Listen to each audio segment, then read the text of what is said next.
This week has been quite trying for me and for us in general, I think, in this country. We recently had another shooting from a white supremacist. A little brown 6 year old boy was killed. And now we want to discuss the idea of a single story, and this is one of mine.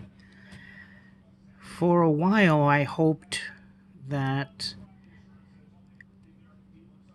people of color or my Mexican American peers would be on the same page as me simply because we are brown or because we speak or our descendants spoke the same language.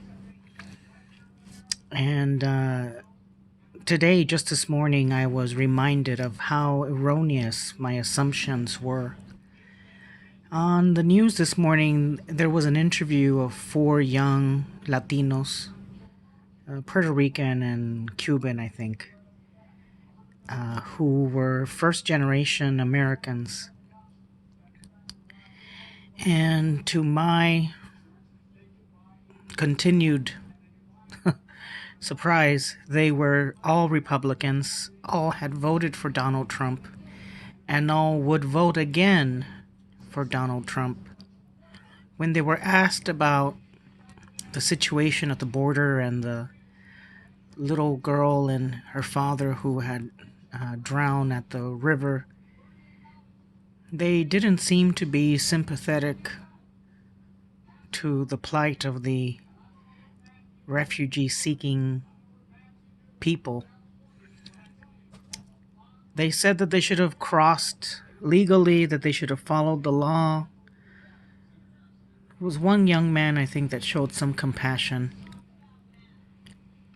But the overall inhumanity and lack of feeling in that interview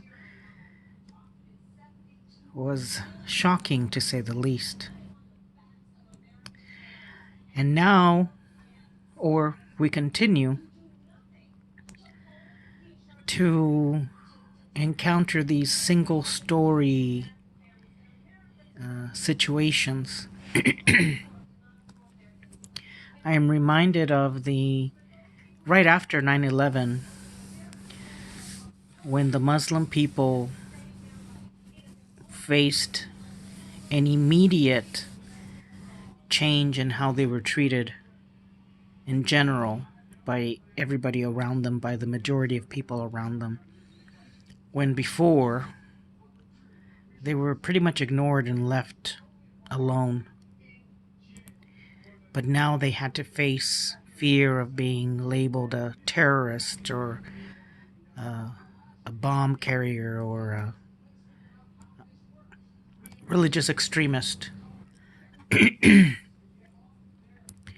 That is an example of, again, a single story phenomena, I believe.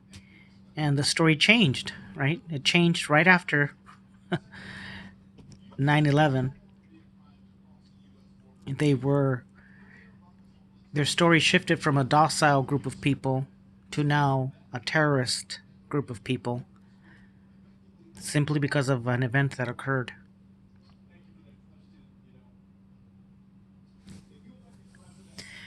And then again,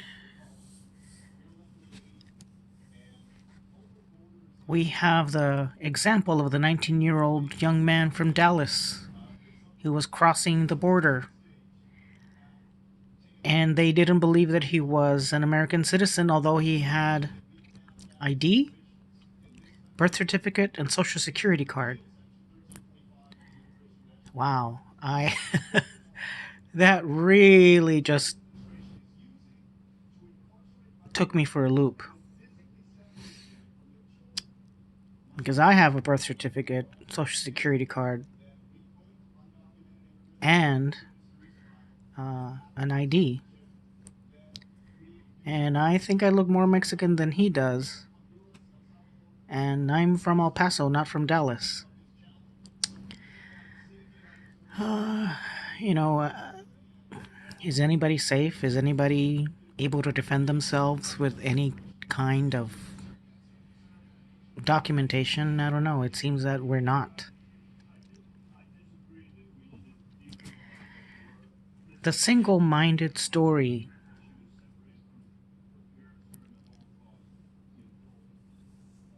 is a tool that these white supremacists, I feel, and the president are using to pollute the American psyche.